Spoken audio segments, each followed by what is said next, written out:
Welcome everybody to another video of Vinyl Addict. This is Chili, and on this day in rock, January 15, 1969, George Harrison of the Beatles quits the Beatles.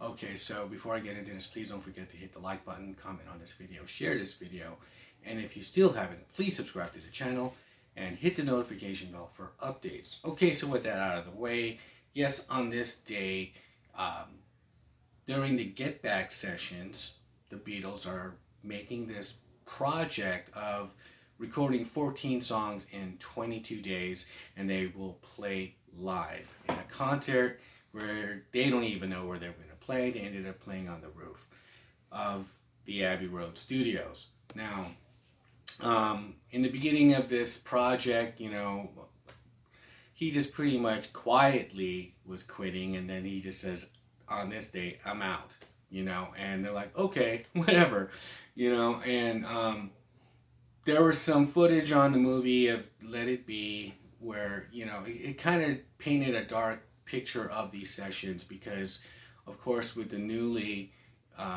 three-part documentary that Peter Jackson put together, Get Back, they were still a cohesive group. They were still working together. They were still happy.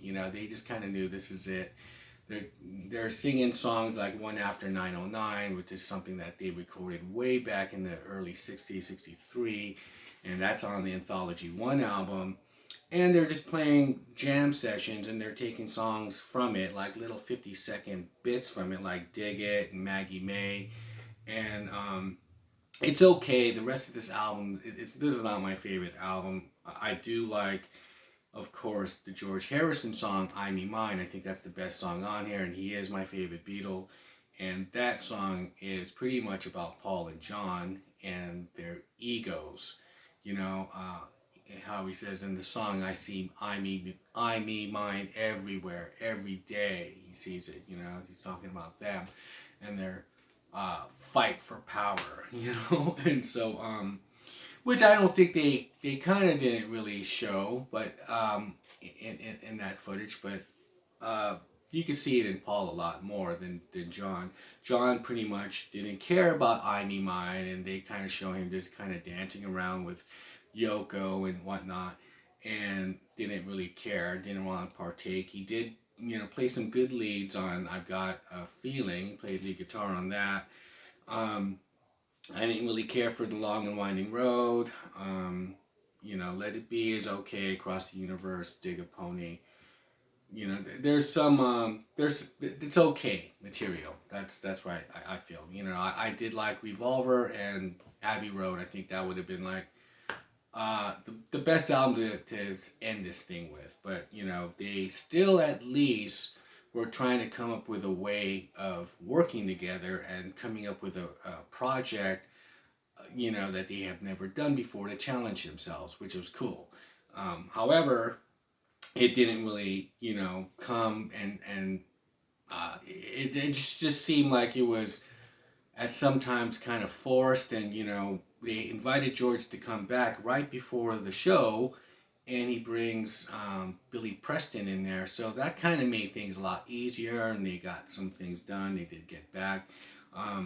However, I think George at this time, he was pretty much thinking about his solo stuff. He had the big hits on the last album, Abbey Road, with Here Comes the Sun and Something.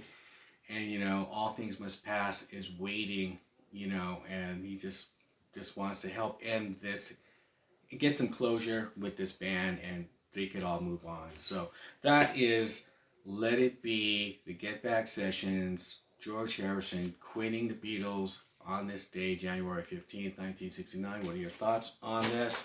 And leave me a comment. Do you think that, the last album, Let It Be, was just, it's just pretty much a bunch of guys getting together and just trying to,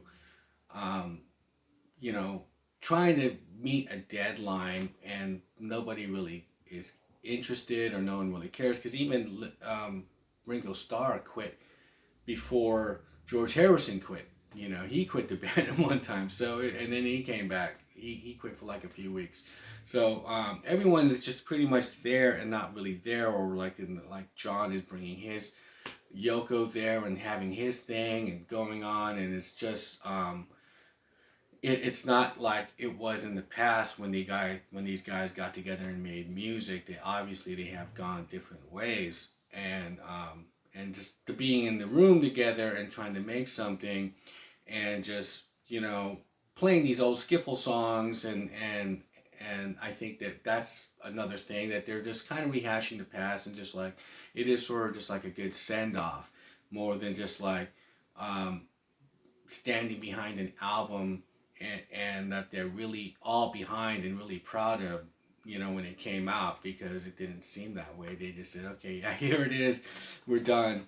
We could go on and do our own shit, and so that's what I take from that Let It Be album. It's not something I listen to all the time. If I was to reach for one of their albums, it's that's not my go-to.